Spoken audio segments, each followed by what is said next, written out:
우리 옆에 분과 이렇게 인사하겠습니다. 사순절로 주님과 소통합시다. 이번 주간까지 사순절이고 다음 주가 고난 주간입니다. 그러므로 이 사순절 기간 동안에는 사람들은 또 새벽 특세를 또 절제를 금식을 또 어떤 사람들은 무거운 나무 십자가를 만들어서 어깨에 메고 먼 거리를 걸어가 보기도 한다는 것입니다. 그것은 예수님의 고난에 참여하고자 하는 그 귀한 사람들을 보게 된다는 것입니다. 그러나 더 중요한 것은 사순절의 주인공이신 예수님과 나와의 어떤 관계가 있는가라는 것이 더 중요하다는 것입니다. 그러므로 주님은 무거운 십자가를 지시고 또 저주의 채찍에 맞으십니다. 넘어지시고 또 일어나시고 저주의 채찍과 저주의 십자가를 지시고 갈보리 언덕으로 올라가십니다. 예루살렘의 사람들은 예수님의 고통을 보면서 예수님이 얼마나 아프셨을까 라는 마음으로 눈물을 흘리면서 예수님을 위해서 울어주었다는 것입니다. 그때 예수님이 말씀하시기를 예루살렘 사람들은 나를 위하여 울지 마라. 너와 너의 자녀들을 위해서 울어라 하면서 말씀하신 주님. 그러므로 주님께서 왜 저주의 채찍에 맞으시고 저주의 십자가를 지시고 갈보리로 올라가시는지 진정한 십자가의 고난을 알기를 깨닫기를 원하셨던 주님께서 이 시대에 저와 여러분을 통해서 예수님의 십자가의 진정한 구속을 또 알려가는 서로가 되시기를 주님 이름으로 축원합니다. 주님의 십자가의 사랑은 완전한 사랑이고 완전한 구원이었습니다. 그러므로 완전한 은혜, 완전한 구원으로 우리 모두가 잘 영혼들을 인도하는 서로가 되시기를 주님 이름으로 축원합니다. 그래서 본문의 완성을 보면은 주님은 그 저주의 부끄러운 고통의 십자가를 주님 앞에 있는 기쁨을 위하여 십자가의 부끄러움과 고통을 참으셨다라고 말씀하십니다. 그렇다면 우리들은 한 가지 주님의 마음에 무엇이 그토록 기쁨으로 가득 주님의 마음에 메워주셨습니다. 무거운 고통의 십자가를 기쁨을 바라보시면서 참으셨단 말입니다. 다시 말하자면 십자가의 고통보다도 주님의 마음의 기쁨이 더 크셨으므로 십자가의 고통을 참으셨다라고 하는 것입니다. 그러므로 주님의 그 기쁨이 무엇이었을까? 라는 것을 생각하기 전에 먼저 주님께서 받으신 그 고난을 함께 생각해 보았으면 합니다. 우리는 많은 글귀를 통해서 그 당시 정황을 우리가 살펴보면 또 로마의 법에 있어서 최고 극형으로 처형하는 것이 십자가 사형틀이라고 합니다. 그러므로 내일 날이 밝으면 사랑하는 아들, 사랑하는 남편이 십자가에 못 박혀 죽는데 그날 밤에 많은 매를 맞고 그 간수들의 죄인을 때려서 죽이는 일이 참 많았단 말입니다. 그래서 다시 말하자면 십자가에 못 박히기 첫날 밤에 많은 매를 맞아서 죽는 일들이 참 많았단 말입니다. 그러므로 사람들은 또 십자가에 달리시기 전날 밤에 사랑하는 남편과 아들을 위해서 많은 뇌물을 간수들한테 갖다가 바쳤다라고서 전해집니다. 그러면 이제 왜 간수들한테 많은 뇌물을 갖다가 바쳤을까요? 저는 그것을 읽으면서 지금도 충격스러운 것을 생각할 때 잊을 수가 없는 것은 많은 뇌물을 갖다 바치는 것은 내일 날이 밝기 전에 오늘 밤에 많이 때려서 죽여달라고 하는 뇌물을 갖다가 바쳤다는 것입니다. 그래서 십자가의 고통이 얼마나 컸습니다. 십자가의 고통이 얼마나 끔찍했습니다. 십자가에 달리는 고통 전에 매를 맞아서 죽기를 하는, 그렇게 죽여달라 하라는 뇌물을 많이 갖다가 같이 가르칩니다. 그래서 로마의 시민권만 있어도 십자가 사형을 명해줬던 것이 그때의 일들이라고 하고 있습니다. 그러므로 저는 십자가에서 고통이 얼마나 커졌습니다.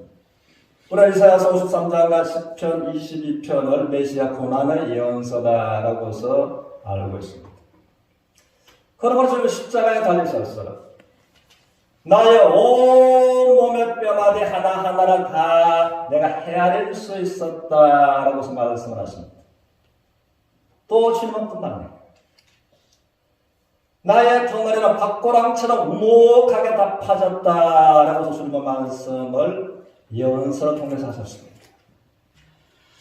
그러면 주님은 저주의 채찍에 맞으셨습니다.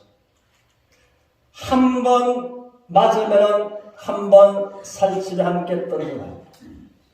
두 번 맞으면 두 번 살집이 떨어져 나옵니다.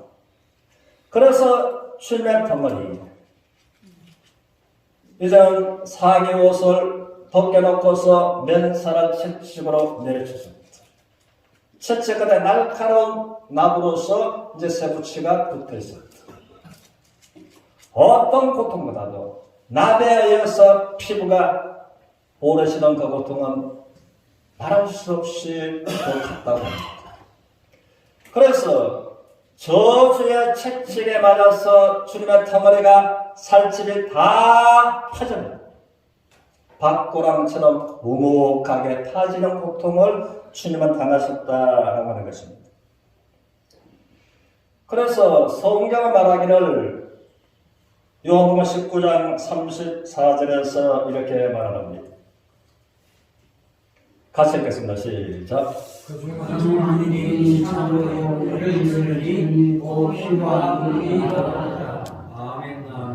그러면 주님께서 십자가에서 운명하십니다. 로마의 군병이 창으로서 밑에서 주님의 불을 지르니까 뭐가 다 나왔다고요? 피와 물이 다 나왔다. 그러므로 과학은 말하기를 사람이 많은 매로 맞아서 죽었을 때 폐에 물이 고인다고 말합니다. 주님 얼마나 십자가에 달리시기 전에 저주의 채찍에 맞으셨습니다. 폐에 물이 가득히 고있는가 하는 것입니다. 그래서 로마 군병이 긴 창으로서 밑에서 찔렀을 때 주님의 폐를 간통한 것입니다. 그러나 폐에 고였던 물이 다 쏟아졌더라 라는 것입니다. 그러면 이제 주님께서 왜 십자가에서 저주의 채찍에 맞으시면서 저주의 십자가에서 모든 생명사체되는 피를 흘리셨을까라는 것입니다. 그것은 성경에서 이렇게 말합니다. 레위기 17장 11절에서 보겠습니다. 같이 읽겠습니다. 시작. 육체의 생명은 피에 있습니다. 내가 이 피를 너희에게 주고 세상에 보내어 너희의 생명을 위하여 정죄하게 하였나니 생명이 피에 있으므로 피가 죄를 속하느니라. 한번 따라하겠습니다. 생명의 피에 있으므로 따라하시겠습니다. 생명의 피에 있으므로 피를 흘림으로 그 피가 죄를 어떻게 된다고요? 죄를 속하느니라. 그러므로 주님께서 저주의 채찍에 맞으시고 저주의 십자가에 달려서서 육체의 생명은 피에 있는데 생명 자체되는 모든 피를 다 흘려 주셨다는 것입니다. 그리고 히브리서 9장 22절에서는 이런 말합니다. 한번 따라 쓰겠습니다. 피 흘림이 있으면 죄 사함이 있고 피 흘림이 없으면 죄 사함이 없느니라. 다시 한 번 더 따라하겠습니다. 피 흘림이 있으면 죄 사함이 있느니라. 그럼 성경은 또 죄의 문제가 사해지기 위해서는 반드시 생명자체되는 피가 흘려져야만 됐다고 하는 것입니다. 이것이 구약에서는 이제는 오실 예수 그리스도, 온 세상 죄를 짊어지고서 세상 죄를 속하실 예수 그리스도를 이제는 모형으로 보여진 것입니다. 인간의 죄를 한 마리 어린 양과 한 마리의 또 염소가 피를 흘려 그 사람의 죄를 속했다라고 하는 것입니다. 그러므로 주님의 기쁨은 주는 그 앞에 있는 즐거움을 위해서 십자가의 고통을 참으셨다라고 하셨는데, 그럼 주님의 그 기쁨이 어떤 기쁨이셨을까라고 하는 것입니다. 그럼 성경은 예수 그리스도의 그 마음을 미리 표현하신 것이 시편 16편 3절에서 같이 보겠습니다. 같이 하겠습니다. 시작. 땅에 있는 성도를 공유한 자들이 나의 모든 즐거움이 그들에게 있다. 아멘. 그러므로 우리 주님은 이것을 내다보시면서 땅에 있는 성도들을 어떠한 자를 보시고 존귀한 존귀한 자를 보시고 주님의 모든 즐거움이 누구에게 있고 위에 있다. 성도에 있다. 그러면 주님은 저주의 고통을 십자가를 참으신 것입니다. 그 저주의 십자가에서 생명 자체되는 보혈을 흘리시고 죄인들을 죄에서 구속하시고 그들이 예수님을 인격적으로 영접하는 자, 그 이름을 믿는 자들에게는 하나님의 자녀가 되는 권세를 주셨습니다. 하나님의 자녀가 된 성도들을 존귀한 자로 보시고 그들에게 주님의 기쁨으로 가득 채우셨던 즐거움이 저와 여러분들에게 구원받은 성도들에게 있으시다라고 하십니다. 이것을 바라보시면서 저주와 부끄러움과 고통의 십자가를 참으신 예수 그리스도이십니다. 우리가 누가복음 15장을 통해서 아버지와 탕자에 관해서 그 아버지가 하나님의 사랑을 말씀하신 것입니다. 탕자 하나님을 멀리 떠나니까 허랑방탕 죄와 허물로 하나님과의 원수되어 있었던 죄인들을 저와 여러분들이 구원받기 이전의 모습을 말해주는 것입니다. 그때 그 탕자가 아버지 품으로 돌아왔을 때 내가 취한 죄 때문에 하늘을 봐도 아버지를 봐도 내가 아들이라는 신분은 감당치 못하겠고 다만 종의 품꾼의 한 사람으로서 나를 채용해달라 라고 부탁하려고서 왔는데 아버지는 맨발로 쫓아가서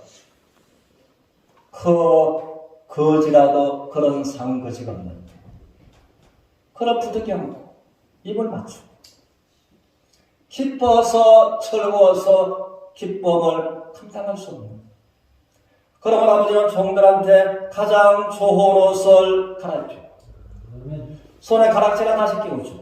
이건 신문을 말하는 것입니다. 그러고 가장 살찐 송아지를 잡아라.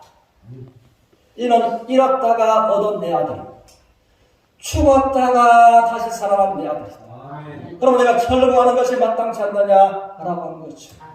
이것이 우리 주님의 온전한 기쁨이셨다라고 하는 것입니다. 아멘. 그래서 이사야는 오실 예수 그리스도 십자가에서 기쁨을 바라보신 예수 그리스도로 이사야는 이제 이렇게 미리 이야기했습니다. 이사야서 53장 11절에서 보겠습니다. 같이 하겠습니다. 시작. 그러나 자기 몸의 중요한 것을 보고 만족하게 될 것이라. 자, 여기까지 보니까 자기 지식으로 많은 사람을 의게 하며 또 그들의 죄악을 신이 감당하리라. 아멘. 그러므로 예수님께서 그들의 죄악을 친히 담당하십니다. 그런데 예수 그리스도께서 하나님의 뜻을 성취하시고 그리고 자기 영혼의 수고하심과 십자가에서 고통을 대가로 지불하고 저주의 채찍과 저주의 가시관과 저주의 십자가에 달려서 자기가 죽음으로 고통을 대가로 지불함으로써 피 흘림이 쓰라는 죄사함이 있는데 죄인들을 저와 여러분들을 죄에서 구원하시고 그것을 만족하게 여기시고 그 예수님의 마음을 미리 보면서 이사야는 그렇게 말했다고 하는 것입니다. 그래서 우리 주님의 온전한 기쁨은 저와 여러분입니다. 그리고 성경은 말하기를 내 영광을 위하여 창조한 자들을 오게 하라 라고 이사야서 43장 10절의 말씀을 그래서 하나님 앞에 나갈라야 죄가 가로막고 있어서 나갈 수가 없었지만 이제 예수 그리스도의 완전한 사랑, 완전한 구속으로 말미암아 내가 곧 길이요 진리요 생명이니 나로 말미암지 않고는 아버지께로 올 자가 없다라는 말씀처럼 하나님 앞에 나갈 수 있는 완전한 새롭고 상기를 열어놓으셨다는 것입니다. 아멘. 그래서 이사야서 44장 22절에서 우리의 허물이 빽빽한 구름처럼 많고 우리의 죄가 짙은 안개처럼 많은 것을 예수님의 십자가의 완전한 구속으로 말미암아 짙은 안개가 사라진 것처럼 빽빽한 구름이 사라진 것처럼 우리의 죄를 도말하셨습니다.